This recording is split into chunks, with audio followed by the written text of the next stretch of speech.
Hey everyone, welcome back. Long time no see. I'm happy to be back though. I'm sorry it's been so long since I've gotten a video up. I have been so busy with so many other things, and I have like one day off literally a week, and that one day off I just want to be a big couch potato and take care of other things I need to take care of.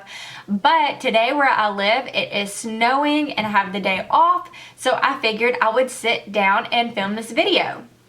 And this video is going to be about New Year's resolutions, and I know I'm a little behind. I do have a little bit of an excuse though.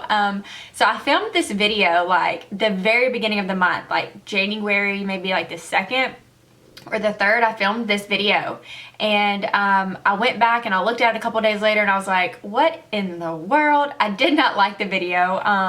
I just didn't like it. I didn't like the way I was talking and what I said. I was just rambling half the video.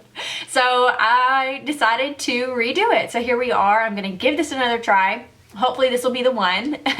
So at the beginning of the year, when I was thinking about, okay, what kind of video, what's my next video I wanna film, I want to do something about New Year's resolutions because a lot of people set them, and I'm gonna tell you guys some things that I would recommend, and what this video is going to be about is setting faith-based goals. And I know, like I said, it's almost February, but hey, you can always set goals.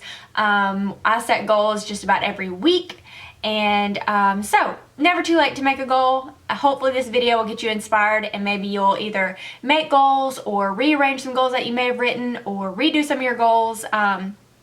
Anyways, this is what the video is going to be about, so I'll quit babbling and I guess we'll just jump right into it. And also, I know since the last time I saw you guys, I chopped all my hair off, and I have to say I am loving it so far. I actually chopped my hair off though because like I was having literally head problems. I was getting major headaches. I have super big, coarse, thick, curly hair, and my hair was just always in my way. It would get stuck in my armpits, or it'd just be flying in my face, or I'd have to wear it up. I wore it up more than I actually wore it down and styled it because there's just so much hair to deal with. So I was even getting like headaches within 30 minutes of wearing my hair up. I felt like my head was thinning, like my hair was thinning just from wearing it up so much. I'm not kidding. So I was like, this has got to go, time to chop it off. I chopped off, I think 11 or 11 and a half inches total. So now we got this doodad going, and I really like it so far. Anyways, that's an update on this hair chop, but now we'll get into what the video is really about. Okay, so like I said, this video is going to be about setting faith-based goals. And I'm just here and I want to encourage you to make eternal faith-based goals, and these will be the most rewarding goals that you can make. And hey, it's a goal that you can see both inwardly and outwardly. What better goals to set? Also, if I'm looking down, I literally wrote out this. It's 4 pages long of this video that I wanted to make because I researched and I thought about and I prayed about how I wanted to present this, what I wanted to say, how I wanted to say it. So I gave a lot of thought into this. So I wrote it out. So I'm also going to be looking down at the notes that I make so I don't get off topic and start rambling, because we all know I can do that. Anyway, so that's what the video is going to be about. I'm just encouraging you to set faith-based goals, and like I said, it's something you can see inwardly and outwardly in your life, and they're going to be eternal goals and not just temporary goals. First, I'm going to tell you some statistics that I found online, and these were the top 3 resolutions of 2015. So the top 3 resolutions goals that people set last year. Number 1, I bet we all could guess it. Yes, it's lose weight. Number 1 goal, I bet that is the always year after year number 1 goal. So that was number 1. Number 2 was to get organized, and number 3 was to spend less and save more. I feel like those are very common goals. They're all good goals. But yes, like I said, they're common. And also I found that 8% of people achieve their goals. Half of people who make resolutions have given up by the month of, can you guess, June. So by June, half the people that set their resolutions in January have already given up on them. I bet you can see that if any of you go to the gym. I can see that in my gym. Beginning of the year, it's like crazy packed and it's just annoying. And get about April even, I'm like, okay, we're back to normal. These are the people that are actually dedicated to the gym. So I don't know if you can see that, but I would believe that. And yes, that's what it said online. By June, most people give up on the resolutions. So something that I would recommend to help you not give up on those resolutions is find an accountability partner. Accountability partner, I think, is great for many aspects of your life. I have a few accountability partners, and they have helped me out tremendously in different phases and stages of my life. So find somebody that you trust and who's reliable and that you know, not somebody you just find on the side of the street or only known for a month. I would pick somebody that you've known for a while, that you know you can trust, and who's really going to hold you accountable. You know, every week or every day or every month, you have a person that says, this is what I'm going through, these are the goals I set. Can you text me? Can you call me? Can you come over? Whatever you want to do to help keep me accountable for these goals that I set. Like I had a friend that kept me accountable for something, so she would text me about every 2 weeks and be like, hey, how's this going? And it really helped me. Accountability partner helps in so many ways. So that would be probably my number one thing to help keep your goal, is to find somebody that's going to help keep you accountable. So I feel like I have something on my face. So that would be my first tip. And then I'm going to tell you some examples of goals that you could set that are faith-based. And a few that I thought of is, number one is maybe read the Bible in a year. There are several plans online, or there's books. You can go to a Christian bookstore, but there's plans to help you read the Bible in a year. I actually know of somebody who is actually doing it this year as well. But so that could be a goal, is reading the Bible in a year. Or you could pick, read the New Testament or the Old Testament. Another one could be go gadget free. Yes, did I just stab like a knife into your heart? Gadget free, no. But yes, it can be a good thing.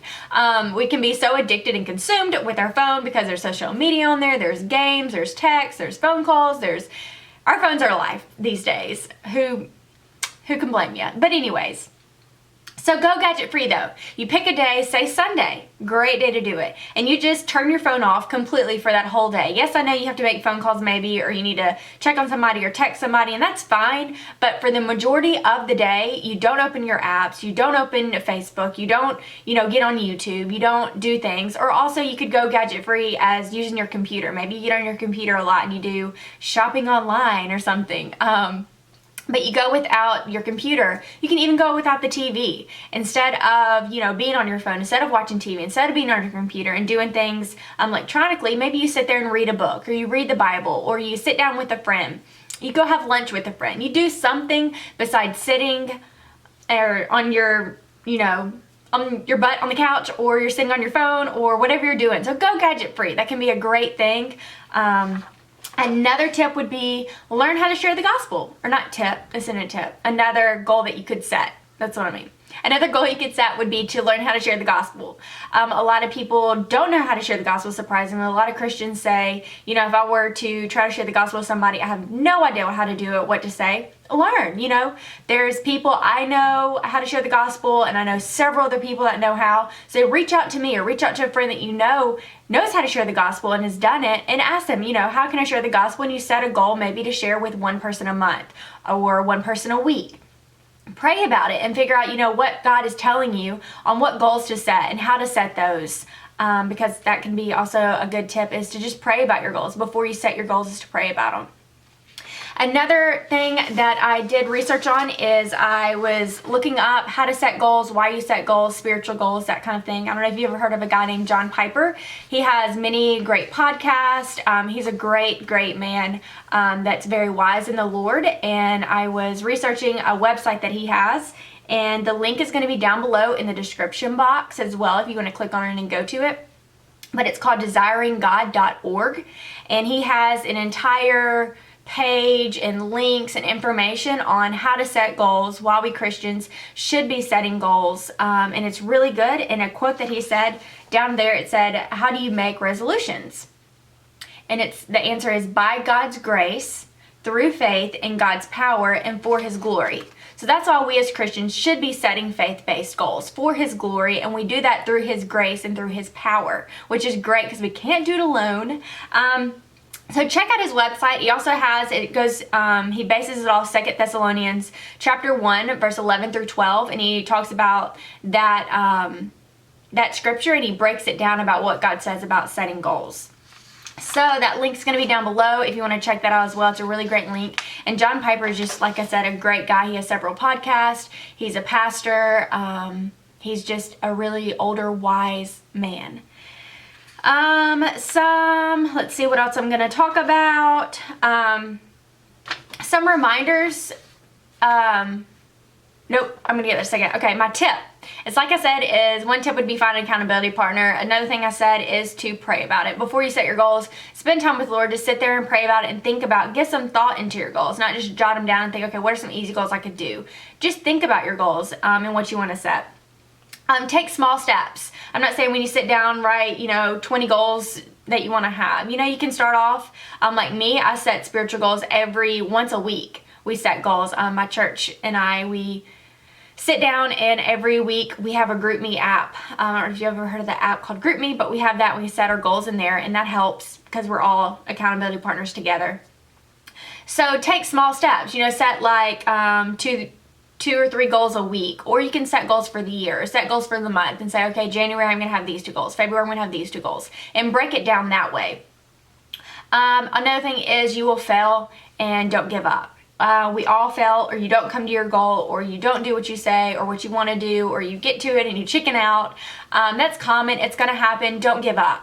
Do not give up, because that's the worst thing you can do. Worst thing you can do is give up on that goal. If it's not working, change something. Maybe find a better accountability partner, or pray about it, or change the goal, or take smaller steps, whatever it is.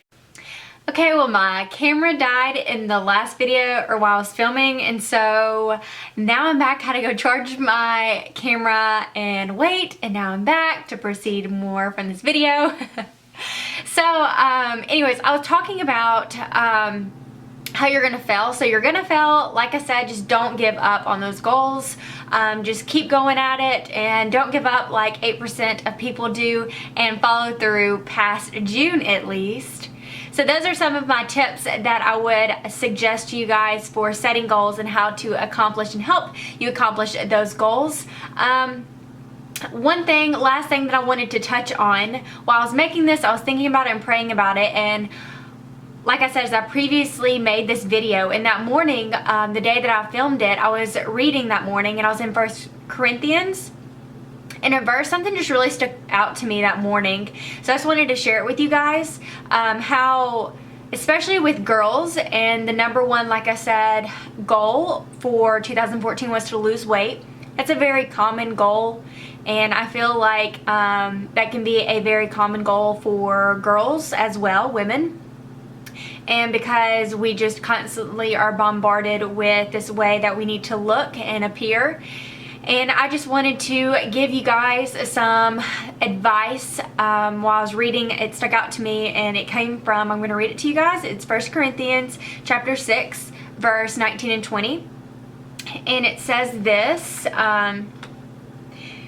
do you not know your body is a sanctuary of the Holy Spirit who is in you, whom you have from God? You are not your own, for you were bought at a price. Therefore, glorify God in your body. So just remember that as you set goals and as you do things, is that this body, like it says, is not your own. So the way you look, the way you compare yourself to other people, that just does not matter. We're here on this earth to glorify God, and your body is not used to glorify Him. I'm not saying that losing weight is a bad thing. I'm just basically saying that if that is your goal, to do it healthy. Don't there's just so many diets out there, and there's things that girls can do to go to an extreme to lose weight. And there's a lot of times when girls set goals like, oh, I just want to lose 5 pounds, and they're already, they don't need to lose it. And I'm not saying that nobody needs to lose weight. Some people lose weight. You lose weight for your health. If your health isn't good, then maybe you do need to drop a few pounds. Just be careful. That just stuck out to me as that's a number one goal. And I know as a girl myself, and knowing other girls around me, that it's easy to get caught up in your body image and wanting your number one goal to lose weight or to be super fit. Go to the gym more often. And I'm not saying it's a bad things, just be cautious and be healthy, and know that your body is to glorify God and not anybody else, not any other boy or girl or anybody else. Anyways, that sums up this video for New Year's resolutions. I hope you enjoyed. I hope you got some inspiration and are wanting to sit down now and maybe write some goals out, some faith-based goals. If you still have questions or are wondering, like I said, check out desiringgod.org. You can talk with a friend, comment down below, or message me. I'd love to reach out and talk to you about things. Also, you can Google maybe you know, faith-based goal ideas if, you know, you want some more inspiration and some other goals to set. Those are just a few that popped in my head and some examples. But that will do it for this video. I'll quit rambling and babbling. Hopefully though, I'll be able to get up another video soon to be able to show y'all something else, maybe a look, maybe talk more, I don't know. But hopefully I will see you guys soon. Thank you guys for your patience since I know it's been so long since I put up a video, but I'm happy to be back with you guys. And thanks for watching, so I'll see you guys soon, and happy 2016. Bye guys.